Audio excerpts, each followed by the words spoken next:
Kia ora koutou and hello. My name is Emily O'Hara and this is Monique Redmond. Kia ora. This is Lucy Mail. Kia ora. We are artists and lecturers who work together in the School of Art and Design at Auckland University of Technology in Tamaki Makaurau, Auckland, Aotearoa, New Zealand. This paper considers the notion of a roundabout, an invention to describe how sight can be understood through the concepts of exchange, proximity and temporality, and as a central component of socially engaged practices. The Temporary Practices, Temporary Publics minor curriculum in the School of Art and Design, which forms the pedagogical focus of this paper, was developed out of the research interests of visual arts, spatial and communication design staff. Our practice-led research navigates multiple ways of practicing, which we often frame as the sight of, taking this to mean we explore sight as a situational field, a way of drawing a perimeter around a set of relations, and as a conceptual tactic for re-envisioning sight as an roundabout. We all make artwork in the interrelated fields of socially engaged art, object making, installation, and publication, frequently employing acts of invitation, exchange, participation, and reciprocity. These methods and modes of practicing make up the field of temporary practices. This paper will explore three key terms to locate the notion of a temporal sight: a roundabout, when with, and where with, which will be discussed through the four key frameworks that underpin the temporary practices minor: sight, participation, publication, and collaboration. They each situate a mode of practicing for the student / the temporary practitioner through studio-based activities. For example, the Year 1 paper is titled The Traveller, Sight-Related Practices, and the engagement with sight is conducted through walking and action movements. Temporary practices is taught as a co in the verb. We co-teach and co-create the curriculum within a cooperative and collaborative learning environment. As a pedagogical strategy, we consider the student group, participants and interlocutors, a temporary community formed by way of interactions, exchange and distribution. Thus, the four papers that make up the minor set the scene through their person modality: the traveller, the collaborator and the distributor, followed by the event, the culminating Year 3 paper, where students engage in sight relations through participation and act as facilitators, organisers, makers and hosts. This strategic aim folds into the method of teaching and practicing / learning. The students direct the when with and the where with through the choices they make regarding sight relations. These could be associated with a place-time or time-place, a public, and exchange. In doing so, the projects produced in temporary practices are an act of bringing together. For instance, when talking about sight in this particular context, the with of the when and where is often the public. Their receiving and reception provisionally construct a perimeter around about a given project and what we consider the site of exchange in a temporary public. The first practice framework, which underpins all actions in the minor, is sight-related practices. In defining what temporary practices are, we use more conventional notions of sight to explore temporary relations and modes of art and design activity, the doing part of practicing. The when with comes into play as the students begin to engage with the roundabout of sight, the thinking-doing aspect and the literal sites, the places and associated histories, while reflecting on what it means to be a traveller and an in-mode temporary practitioner. Students are asked to undertake 4 walks, one that has a destination, another that focuses on the journeying to and fro, and 2 others that openly interpret sight relations through an expanded inquiry into the visit, the intuitive, the guided, and the performative. We ask them to consider what connects you from one site to another, one place to another, one time frame to another. How can you explore relations between these things via walking as a contemporary mode of site-specific and site-related practices? A personalised recording kit that ranges from walk-specific tools, media and materials, to equipment and useful hacks is assembled. This undertaking requires students to make recordings that in effect become documents. For some, each walk may require a different set of paraphernalia.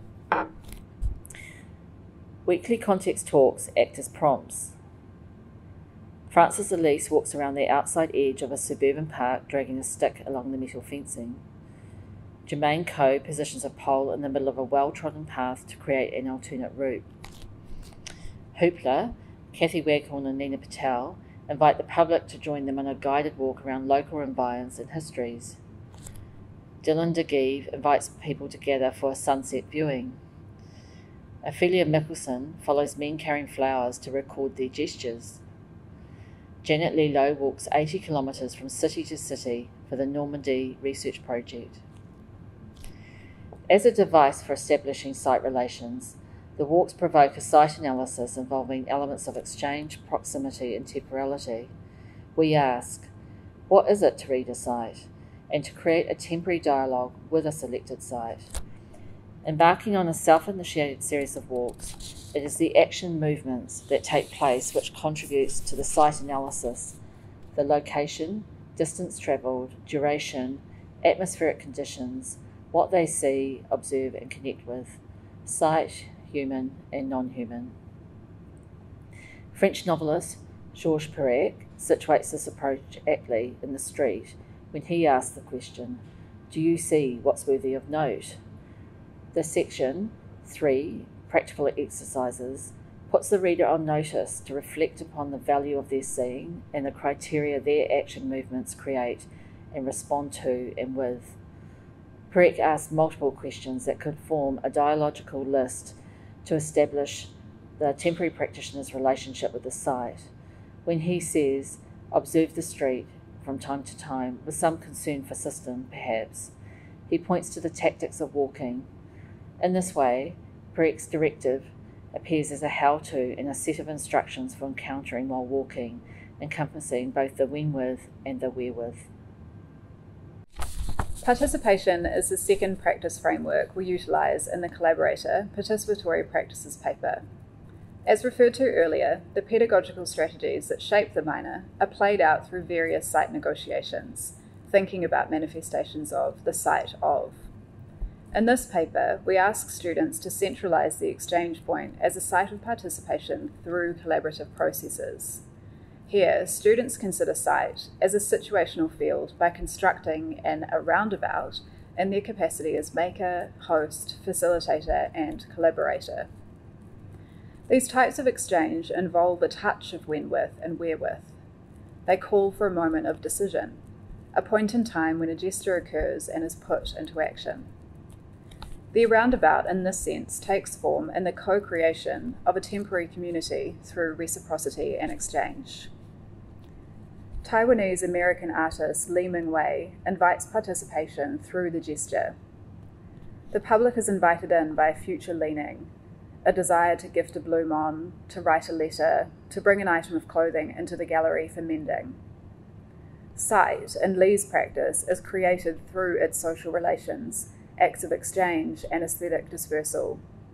While the work is presented in the gallery context, the public is often invited to engage in a participatory encounter that centralises reciprocity and locates it in the world.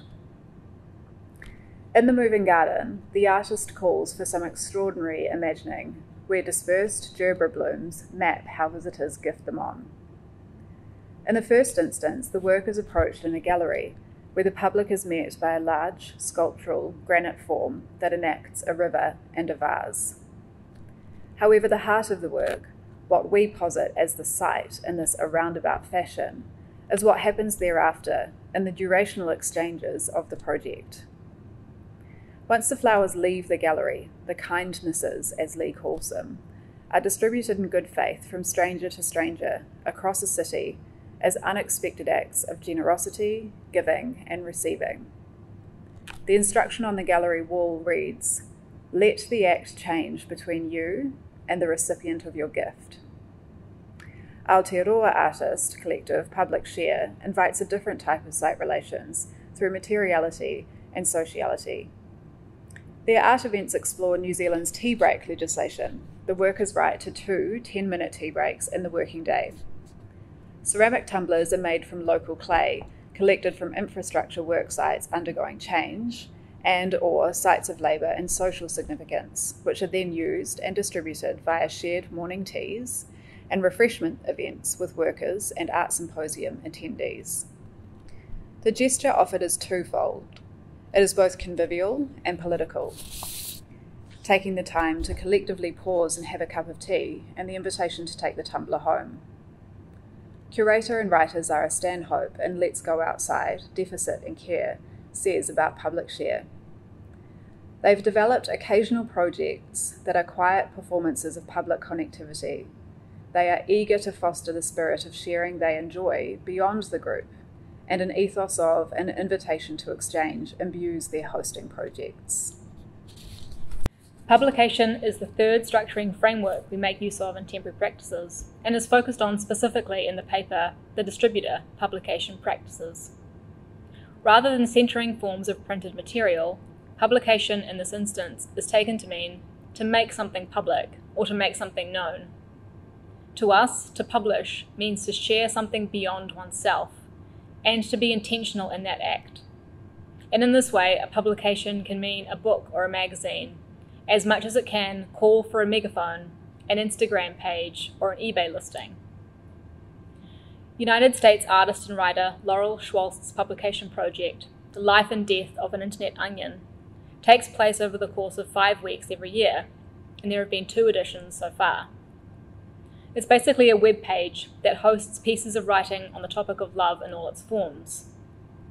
Visitors to the website peel pages to go deeper into the core of the onion, and each layer decays over time and becomes inaccessible. Currently, the website is dormant, waiting for spring. The humour of the project is evident. Who ever heard of a web page only being visible for 5 weeks of every year? There is a curious and funny overlap between the web page form of the project and its subject of love, an equivocation between permanence and evanescence, a capacity for decay if not maintained, a perma-state of being in development, along with a kind of hidden code that is visible to only those in the know. When the public encounter a work, when and with whom they view it, becomes a way to understand the site of publication as expanding beyond the borders of an object. For example, in the conceptualizing of their project, we ask our temporary practitioners to consider the type of public they are engaging with. Are they accidental publics, assembled publics, private publics, or non-publics? In bringing their attention to this aspect, the students begin to think through expressions of publication within their creative practice via action. For example, is their project public clustered around a single object, each taking turns to flip a page? Or are they distributed over the web, unaware of each other's existence while scrolling? Perhaps it is a neighbourhood all listening to a pirate radio broadcast, with varying levels of volume and clarity, depending on how far away they are from the signal. Or maybe the public is in their cars, circling a roundabout, reading a DIY painted banner. This wherewith works alongside a durational element too, where publications can be long-lasting, archivable and solid, as well as something that can disappear into memory. Conceiving the when-with and the wherewith in this way highlights how publication can reach certain people via differing levels of access and intentionality. Through a project, publics can become aware of themselves as a grouped audience or a like-minded temporary community, whereas others may never know they have been folded into the roundabout site of the work. The making public aspect of artworks also suggests that they shape publics, and not just by addressing them as such. By contributing to discourse and dialogue, to make public becomes making a public, or making the public. It becomes part of a durationally extended cycle, in which single publications are but one link in a chain that works over time to make real the poetic worlds held within them. As American professor in English Michael Warner mentions in Publics and Counterpublics, public discourse says not only, let a public exist, but let it have this character, speak in this way, see the world in this way. It then goes out in search of confirmation that such a public exists, with greater or lesser success. success being further attempts to cite, circulate, and realise the world understanding it articulates. Run it up the flagpole and see who salutes. Put on a show and see who shows up. The fourth structuring framework, collaboration, is at the core of the event collaborative practices, in which students are asked to select an object that acts as a social conduit. This capstone project is staged across a full semester. The aim is for projects to draw on sight, participation, publication and collaboration in order to produce a final project that synthesises their learning in the preceding papers. A key focus is how collaboration as a methodological structure and an event as an organisational force can play pivotal roles in the way we conceive of sight as in a roundabout. Students are prompted to set something in motion and act in a propositional manner for the first half of the project and then move into the publication phase.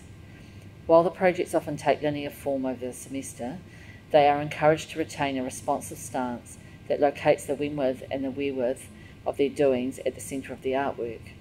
Each student's project is made up of a series of activities that occur over time, with associated objects, ephemera, invitations, recordings and more, in order to activate a register of provisional temporality and duration. In 2009, British-American artist Lenka Clayton collected 7,000 stones from within a 3-mile radius of Steiner Museum in Allegheny County, New York, during her tenure as Theodore Randall International Chair at Alfred University. This conceptual artwork responds to the history of the museum, known for its collection of hundreds of thousands of artefacts being lost, stolen or going missing over the course of 100 years. Clayton hand-painted each rock with an acquisition number from 1 to 7,000. The rocks were then piled in the exhibition space with a simple instruction on the wall, "Please take the stones." Clayton couldn't anticipate the hours people would spend sifting through the rock pile to find a number that held personal meaning, and nor could she anticipate how many, if any, might remain at the conclusion of the show or what she might do with them. In this work, sight is literally stretched by the action of participants taking the rocks away from the museum location. How far do they go in the pockets and bags of those who carry them? We don't know. The sight of the work therefore becomes in a roundabout. Clayton further stretches this conception through the act of repatriating the remaining stones, hoping they will be discovered by unknown future participants. In this moment, the intersection of sight event time becomes incredibly charged, and that the work takes on an extended durational aspect that cannot be anticipated, corroborated or confirmed. As a learning space, this idea of sight as in a roundabout and making projects that are propositional in nature can be challenging for students to hold. In order to support them to produce a temporary work that actually occurs in real time with the public, a series of pedagogical tactics are systematically deployed throughout the minor. These include the how-to documents, working with definitions of key conceptual terms, identifying the mode and delivery of publication, and how the artwork is distributed, documented, and recorded. To conclude, we started this paper, A Roundabout, a Temporal Site, sharing our notion of this term, a roundabout, as a description for how sight can be located via concepts of exchange, proximity, and temporality. In thinking through sight as a stretched, always expanding and contracting force, we've positioned our framing of sight as a pedagogical schematic that provides conceptual, contextual, and methodological conditions for teaching the temporary practices minor. We've long since thought of sight as an ever-present factor in the making of temporary projects. It's the thing we always come back to. In the when-with and where-with of writing this paper, and the discussions had while thinking of sight as in a roundabout, we've understood the importance of these critical strategies as being intrinsic to a temporary practices paradigm.